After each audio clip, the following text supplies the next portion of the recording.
Bonjour à tous, bienvenue sur la chaîne IMO. Une nouvelle vidéo aujourd'hui, on va parler de sous-location et je vais vous expliquer comment je génère plus de 10 000 € par mois grâce à la sous-location. Allez, c'est parti!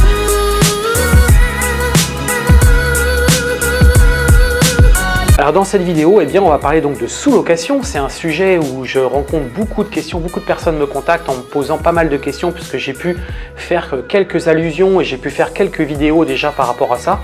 J'ai également pu constater que c'était un sujet qui posait beaucoup d'interrogations. Pas mal de personnes se renseignent pour lancer ce type d'activité. Alors généralement, c'est parce que c'est des personnes qui ne peuvent pas obtenir des prêts, qui ne peuvent pas acheter de logement. C'est vraiment une offre qui vous permet de vous lancer dans l'immobilier, la location saisonnière, sans avoir besoin de contracter un prêt bancaire, enfin du moins pas besoin d'acheter un bien, un appartement ou une maison. Vous pouvez démarrer, on va dire, avec une petite mise de départ et vous lancer sur ce type de projet.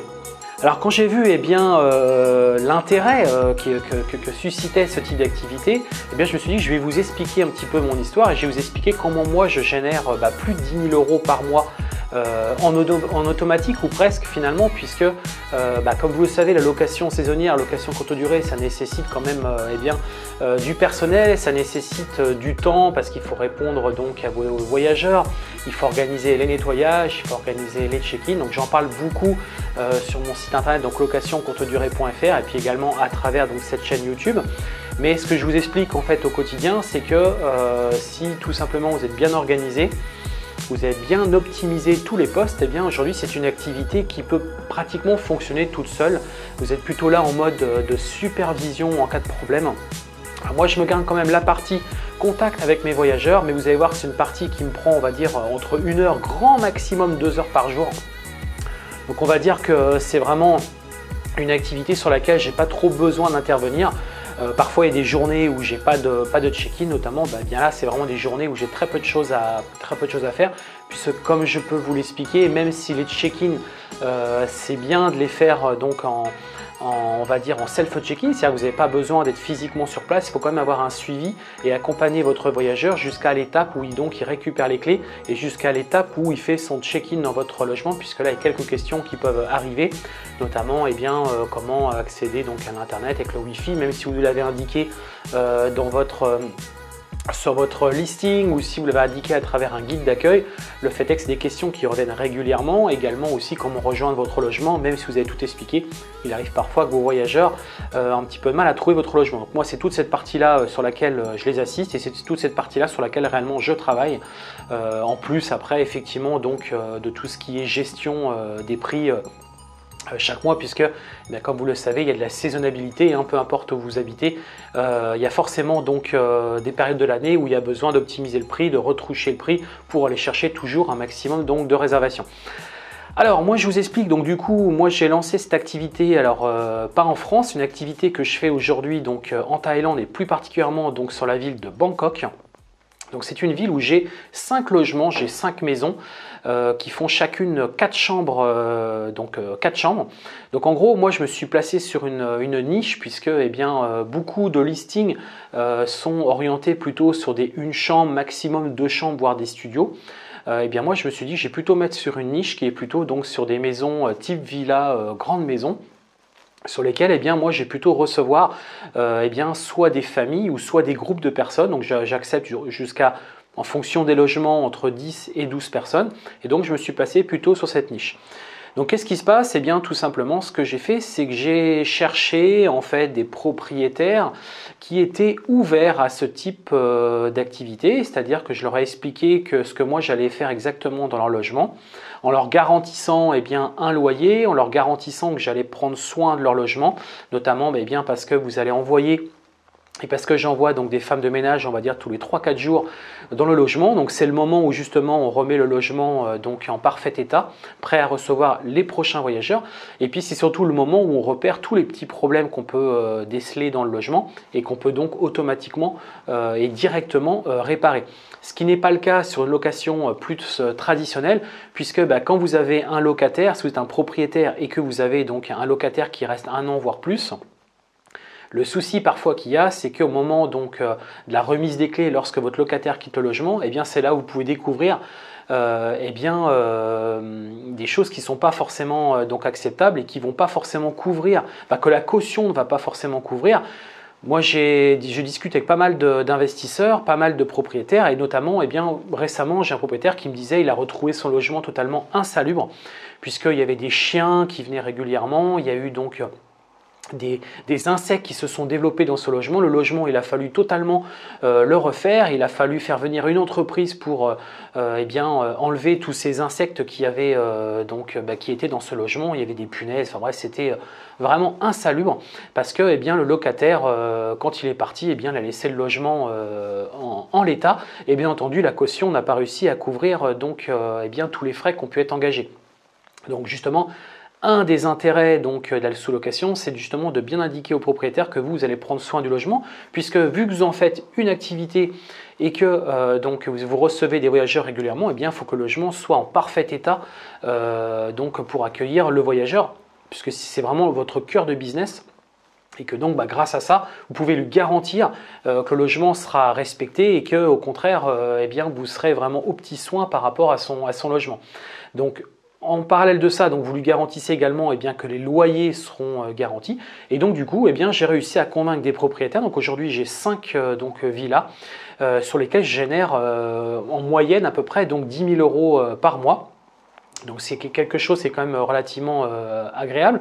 Donc c'est 10 000 euros de chiffre d'affaires. Donc ce qu'il faut retirer par rapport à ça, c'est tous les frais qui sont liés à l'exploitation du logement. Donc il y a l'allocation du logement, bien entendu. Il y a aussi toutes les charges liées à ce type d'exploitation. Donc si vous avez du personnel ou si vous faites intervenir des sociétés pour tout ce qui est nettoyage, tout ce qui est check-in ou réparation, etc. Donc ça c'est un budget qu'il faut intégrer. Donc moi en gros, grosso modo, il me reste à peu près 5 000 euros par mois, avec des mois un petit peu plus creux, des mois où je gagne beaucoup plus, mais en moyenne on a à peu près ce type de chiffre. Donc c'est quelque chose qui fonctionne très très bien et bien entendu il faut que ça soit déclaré auprès de votre propriétaire, donc que vous ayez obtenu son accord. Alors c'est vrai que moi dans ce pays j'ai un contrat classique, on va dire un contrat commercial sur 3 ans. Où du coup on a spécifié que j'allais faire ce type d'activité dans le logement, et en plus de ça j'ai l'accord du propriétaire, et le propriétaire, s'il reçoit régulièrement ses loyers chaque mois, vous faites les choses proprement, vous payez bien le loyer tous les mois et que même vous l'invitez, pourquoi pas, à aller visiter de temps en temps son logement pour vérifier que tout est en ordre, vous verrez que ça se passe très très bien. Et au contraire, moi, mes propriétaires sont plutôt très satisfaits, et au contraire, s'ils ont d'autres logements, ils ont plutôt tendance à vous en donner d'autres puisqu'ils disent lui au moins il paye, les choses se passent bien, le logement est bien entretenu. Bon, finalement, c'est vraiment quelque chose qui leur est profitable. Et vous, donc, pour le coup, ça vous permet, à travers la sous-location, de faire un business et donc de générer des revenus tous les mois avec l'immobilier sans avoir à investir une grosse somme d'argent, puisque finalement, la somme d'argent que vous aurez à investir, ça sera quoi ? Ça sera donc le déposit, donc la caution quand vous rentrez dans le logement. Donc moi typiquement, en Thaïlande, c'est plutôt 2 mois de loyer. En France, c'est plutôt 1 mois. Donc vous voyez, vous avez un intérêt beaucoup plus intéressant par rapport à ça. Et du coup, vous avez aussi à équiper le logement. Donc là, en fonction de la prestation que vous allez fournir dedans, alors là, c'est pareil, je vous encourage vivement à mettre le paquet sur la décoration et à mettre le paquet sur les équipements dans votre logement. Puisque comme vous le savez, un bon listing Airbnb, c'est avant tout un logement qui a une super décoration, qui a beaucoup d'équipements. Bref, qui a vraiment qu'on peut comparer à de l'hôtellerie en 5 étoiles par exemple. Et puis accompagné de ça, bien entendu, il faut des belles photos, comme j'ai déjà pu l'expliquer plein de fois à travers ma chaîne YouTube. Tout ça, c'est vraiment très important. Si vous respectez bien tout ce process, vous verrez que ça fonctionnera et que ça marchera. Donc l'idée, c'est vous louez votre logement. Bien entendu, les loyers que vous allez, les nuitées que vous allez encaisser chaque mois vont vous permettre d'une part de payer ce loyer, de payer vos charges, et puis ce qui va vous rester, Eh bien ça clairement, donc ça c'est du bénéfice et donc c'est donc à rentrer dans votre business et donc ça c'est grâce à ça que vous allez pouvoir donc monétiser et grâce à ça vous allez pouvoir donc en faire un business. Voilà, donc ça c'était pour ma petite histoire. Alors maintenant je vais parler un petit peu plus donc de la partie en France. Donc moi c'est une activité que je suis en train de lancer également en France, donc notamment sur ma ville et puis sur les villes qui sont limitrophes. Donc grâce à ça, je fais des études de marché, donc je mets différents outils qui me permettent de vérifier un petit peu par rapport au loyer que je vais donc débourser chaque mois, est-ce qu'il y a une demande et est-ce qu'elle est suffisante pour me permettre de générer suffisamment de profit, puisque si c'est pour aller chercher 100 ou 200 euros par mois, c'est pas forcément, c'est même pas vraiment intéressant, puisque pour le coup, ça va devenir, il y a quand même un petit peu de travail. Il y a aussi une petite mise au départ et si c'est pour aller chercher qu'une centaine d'euros tous les mois, ça ne sert absolument à rien. L'objectif c'est d'au moins faire x2 par rapport au loyer. Ça c'est vraiment l'objectif de base. Après vous allez voir, il y a vraiment possibilité d'aller gagner beaucoup plus en fonction des zones où vous allez donc faire ce type d'activité. Alors pour répondre aux questions qu'on me pose également, est-ce que c'est légal? Oui, c'est légal. En fait, il y a beaucoup de personnes, beaucoup de croyances, beaucoup de personnes qui pensent que c'est quelque chose qui n'est pas légal parce que la sous-location, en fait, il y a vraiment deux règles de base dans la sous-location. Petit 1, vous devez absolument informer le propriétaire et donc lui demander une lettre, en fait, une autorisation qui vous donne donc la possibilité de faire donc de la sous-location. Ça, c'est la première chose. Et la deuxième chose, en France, donc contrairement en Thaïlande où moi je fais cette activité, eh bien la deuxième chose c'est que vous devez avoir un contrat spécifique, puisque un contrat classique, un bail donc classique d'habitation classique, vous ne pouvez pas en fait louer plus cher que le loyer que vous payez chaque mois. C'est-à-dire que si par exemple vous payez au propriétaire 600 euros de loyer, eh bien vous ne pouvez pas générer plus de 600 euros donc de nuitée par mois lorsque vous allez faire de la sous-location. Donc du coup vous allez me dire donc il n'y a aucun intérêt de faire ce type d'activité. Alors ça c'est vrai si vous êtes dans ce type de contrat. Maintenant il existe d'autres types de contrats, enfin un autre type de contrat, donc moi que j'ai fait faire auprès de mon avocat, enfin à travers un avocat, enfin mon avocat et donc à travers un notaire, donc deux personnes qui sont vraiment spécialisées dans tout ce qui est immobilier, tout ce qui est habitation, contrat, fiscalité, etc.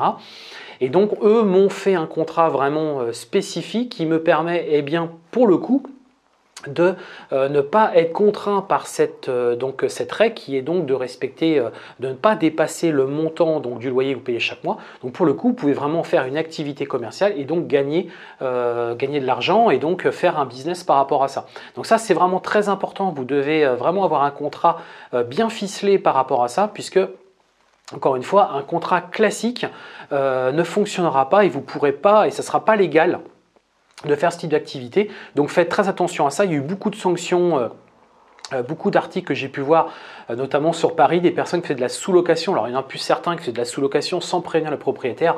Alors là, vous risquez très très gros, il y a de très fortes amendes qui sont liées à ça, et puis c'est surtout que le propriétaire peut revenir vraiment en arrière. Si vous l'avez fait pendant plus d'1 an, eh bien il peut revenir sur plus d'1 an par rapport à ça et vous demander donc des dommages et intérêts. Donc c'est vraiment très important, 1, d'obtenir donc l'accord du propriétaire, et 2, de lui faire signer un contrat vraiment spécifique. Donc il faudra bien lui expliquer ce qui va se passer et donc lui faire signer ce type de contrat pour que du coup lui soit bien au courant de ce qui va se passer et que à aucun moment vous puissiez vous retrouver en difficulté et vous retrouver à faire une activité qui soit donc illégale. Ça c'est vraiment très important. Alors comment ça se passe? Moi typiquement dans ma ville, comment je fais? Eh bien tout simplement je vais sur le Bon Coin et puis j'essaie de repérer des logements qui sont alloués. Alors des logements qui sont alloués en nu et pas en meublé, puisque vous, ce qui va vraiment faire la différence, c'est que vous allez justement le meubler.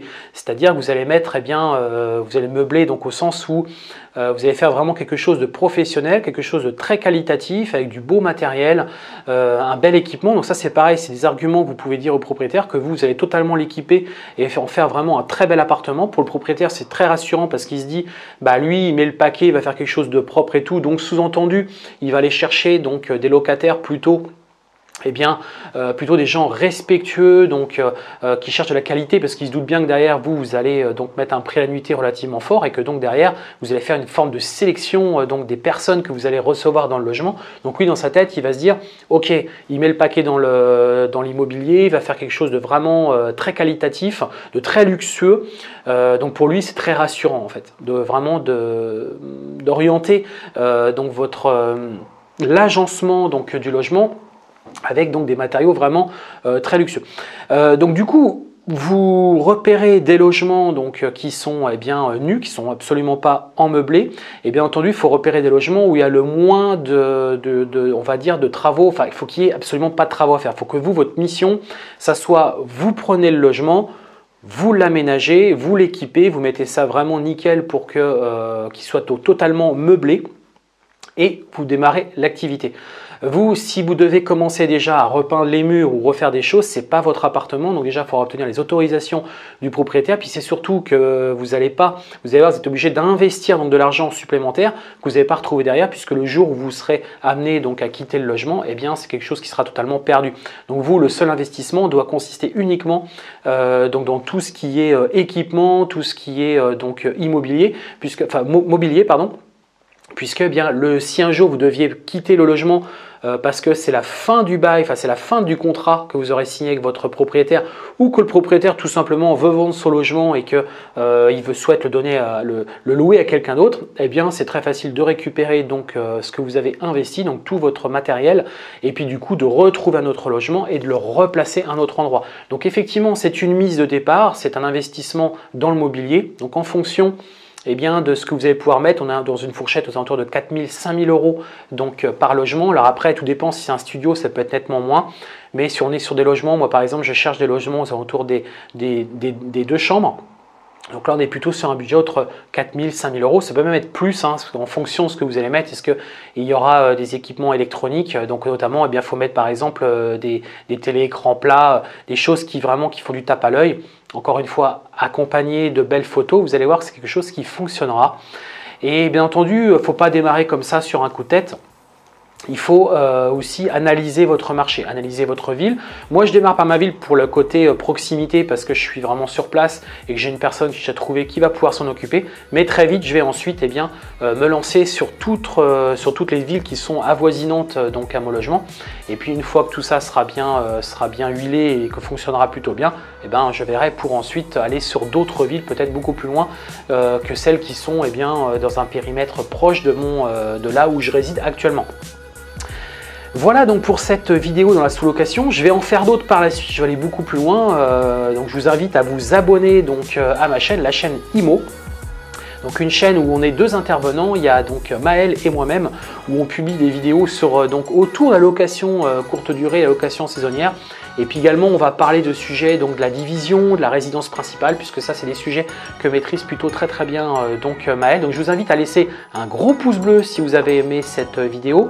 Encore une fois, abonnez-vous à celle-ci puisque je vais vous livrer d'autres vidéos. Je vais aller beaucoup plus dans le détail. Je vais même vous faire voir un petit peu moi les logements sur lesquels je vais aller, sur lesquels je vais prochainement, que je vais récupérer prochainement, puisque là je suis en cours de signature avec certains propriétaires pour du coup démarrer ça au plus vite dans ma ville. Donc, vous allez pouvoir suivre tout ça avec moi. Je pense que ça sera très inspirant. Ça vous donnera, j'espère, des idées pour que vous aussi, vous puissiez vous lancer sans en fait avoir à acheter un logement et à contracter donc un prêt bancaire pour tout un tas de raisons. Vous pouvez ne pas, pouvoir donc avoir un prêt bancaire. Et bien ça, cette solution, c'est vraiment la solution idéale. C'est une des stratégies qui est vraiment idéale pour justement les personnes qui n'arrivent pas à obtenir de prêt ou qui n'ont pas forcément envie de s'engager à acheter donc un logement, plutôt donc louer, faire son business, une activité commerciale, une exploitation donc du logement, et pour du coup en faire un business. Voilà, donc du coup, vous abonnez bien à ma chaîne, laissez un gros pouce bleu. En parallèle de ça, je vous invite à retrouver sur mon site internet, donc locationcourtedurée.fr, différents articles, différents blogs, différents posts que j'ai pu poster donc sur mon blog pour le coup. Je vous invite également à dérouler en bas de cette vidéo. Vous avez un guide à récupérer, un guide sur la location courte durée et sur donc l'investissement locatif. J'ai également préparé 1 heure de formation gratuite, 1 heure de vidéo. Vous pouvez également télécharger sur la location saisonnière. Comment on se lance en location saisonnière, comment ça fonctionne, qu'est-ce qu'il faut penser à faire pour donc se lancer dans ce type d'activité. C'est pareil, vous pouvez donc la récupérer juste en bas en cliquant, vous allez voir, il y a un lien. Et ça va vous permettre de récupérer tout ça. Puis il y a d'autres petits liens que je vous invite également à découvrir qui peuvent être intéressants, qui peuvent vous aider à soit développer votre business, soit à créer tout simplement votre business autour de la location saisonnière. Voilà, je vous dis à très bientôt pour une prochaine vidéo. Ciao!